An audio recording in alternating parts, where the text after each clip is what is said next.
Bore da, croeso I Cymru. More specifically, welcome to Talabont, just outside the city of Bangor in North Wales.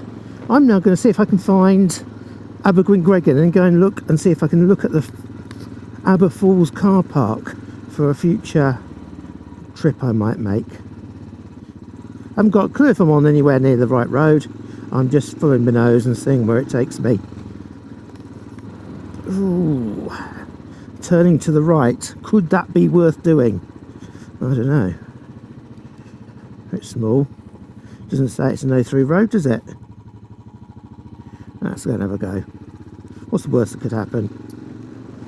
One of my videos recently featured a sheepdog trying to eat me.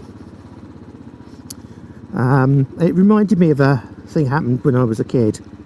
It was quite humorous really at the time.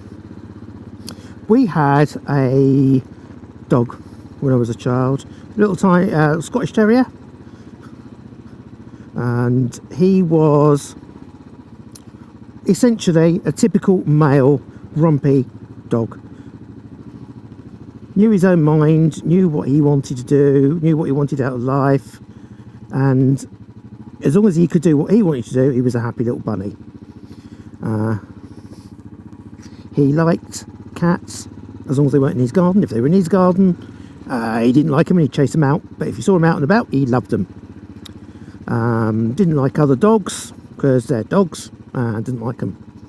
What happened was he got attacked when he was a puppy, and though he didn't come off too badly and the other dog got hurt, he didn't like bigger dogs from that day onwards. But being a terrier, and a male terrier at that, he was territorial. His home was his home.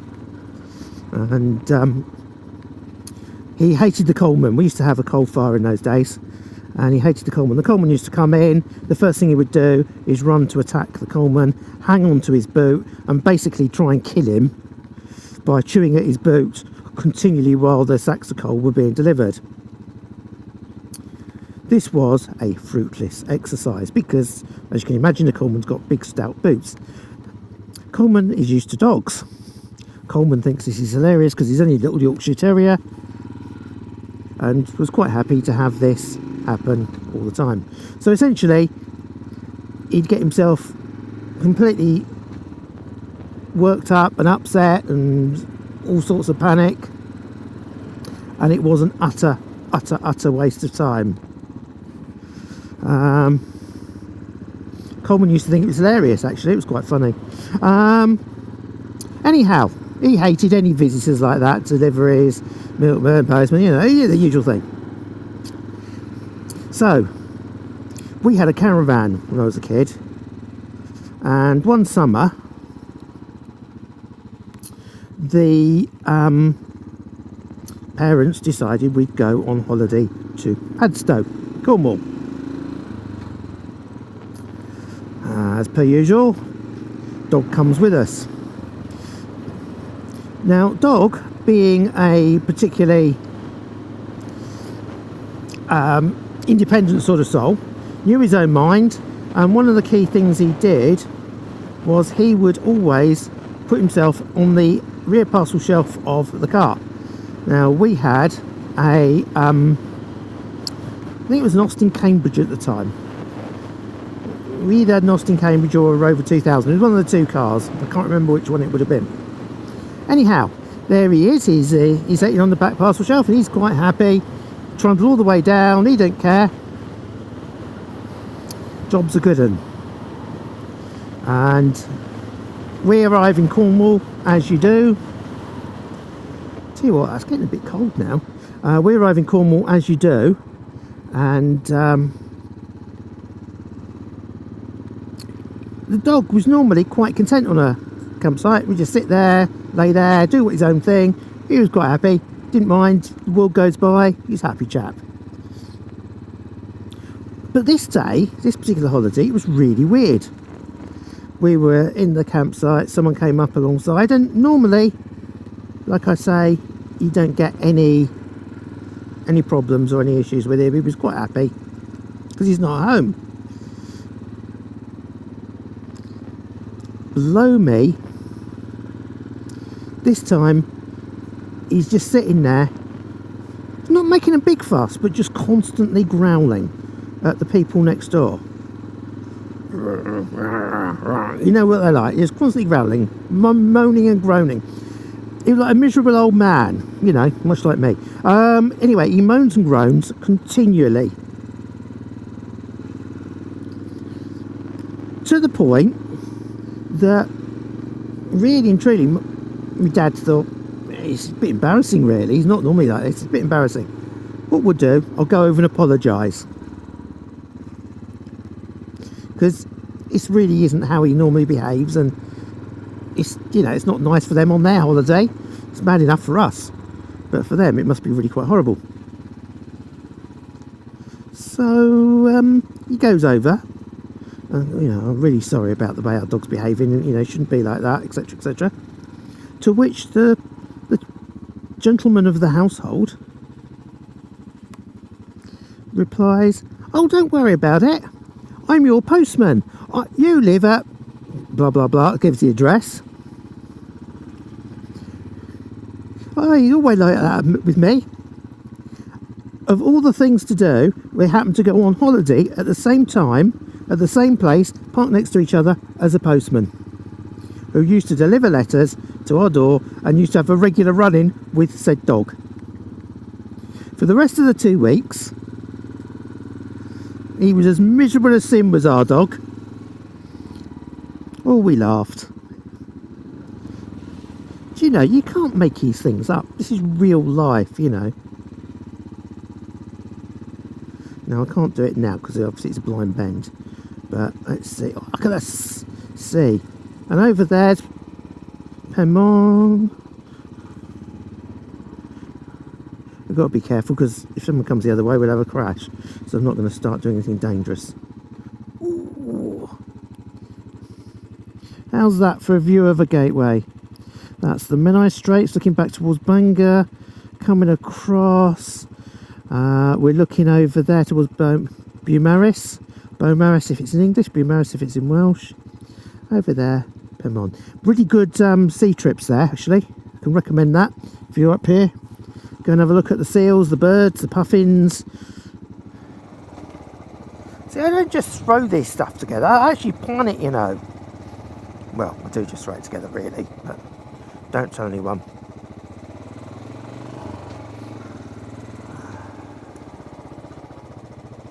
I don't want to be accused of knowing what I'm talking about.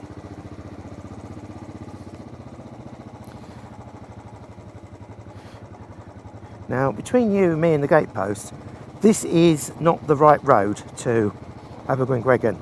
The right road is the A55. I'm just taking this because I don't want to go on the main road there. I just wanted to see what this road was like. Purely if I needed to take it at some point.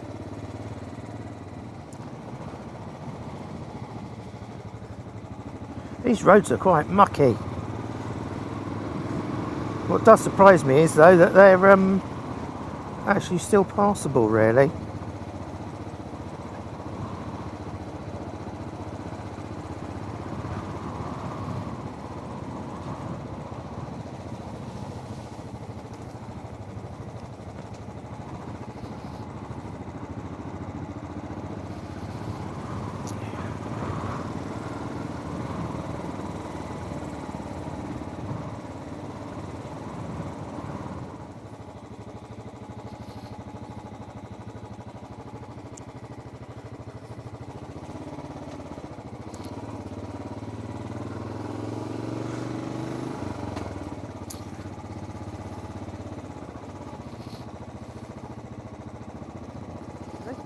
We're just going to go and turn right in a minute and look for a car park.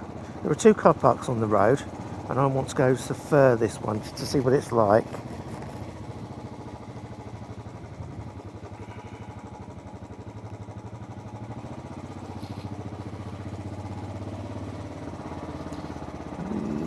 Right, there's the main road.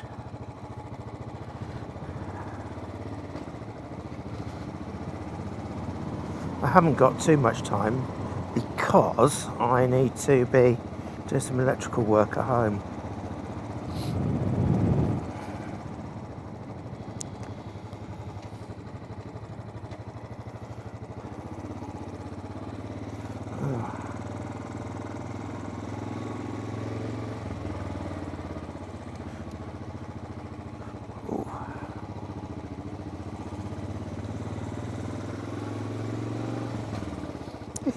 Lovely little place.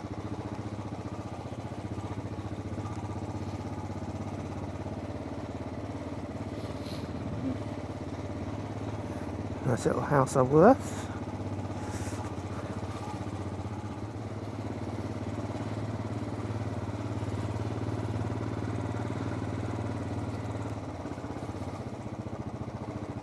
Oh, well, that helps.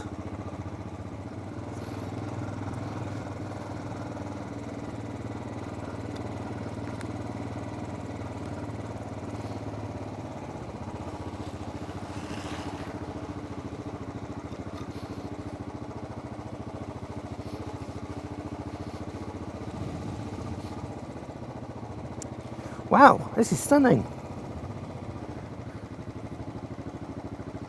Blanda. Diolch. How beautiful down there, isn't it?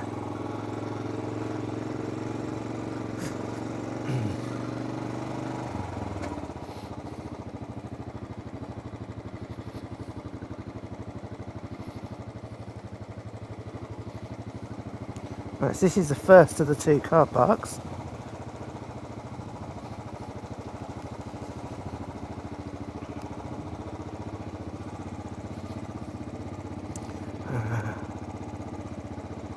And we've got a no-through road, which we know about.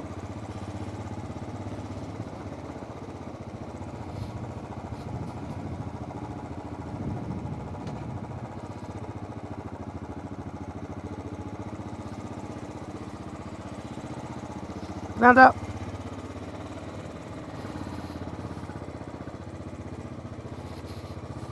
Another 300 metres.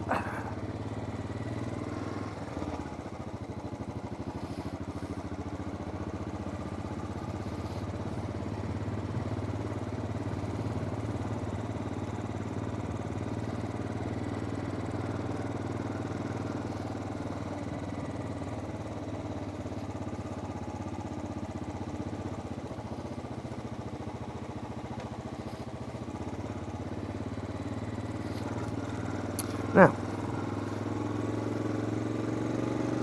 as I understand it, you then have a further about mile walk up there to go to the falls.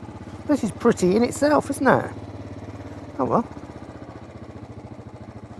There we go.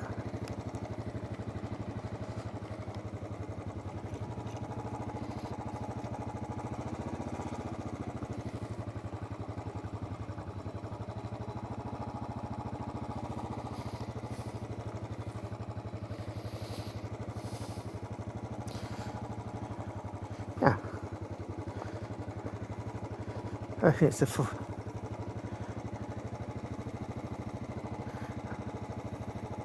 There we go. 2 3/4 miles, 1.5 to 2 hours. And then there's a pushchair walk as well, which is easy. That's handy. So there's 2 routes. God, that's really well done, isn't it?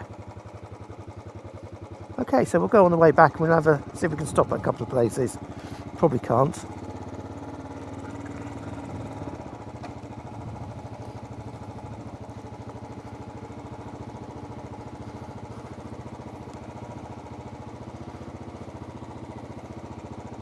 There we go, suitable for pushchairs.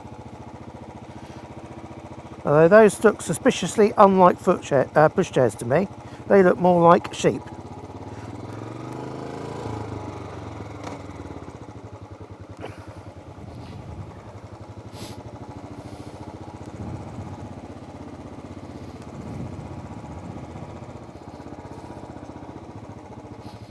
I think stopping is going to be out of the question at this rate. There's too many people around.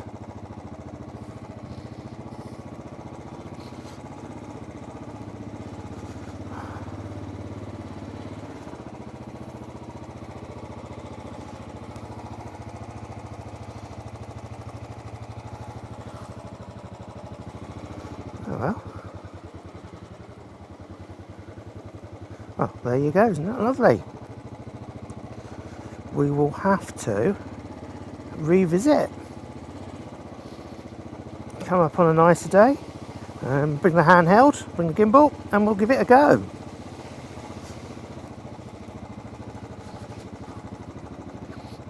I might actually come up on the car, be easier.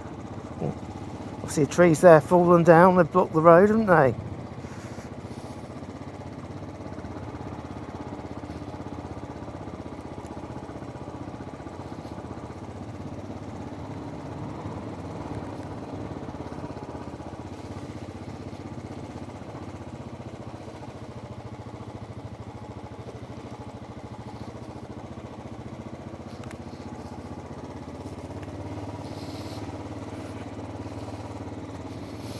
Oh dear. Okay, so we're back in there. Thanks for joining me. Hope you enjoyed it.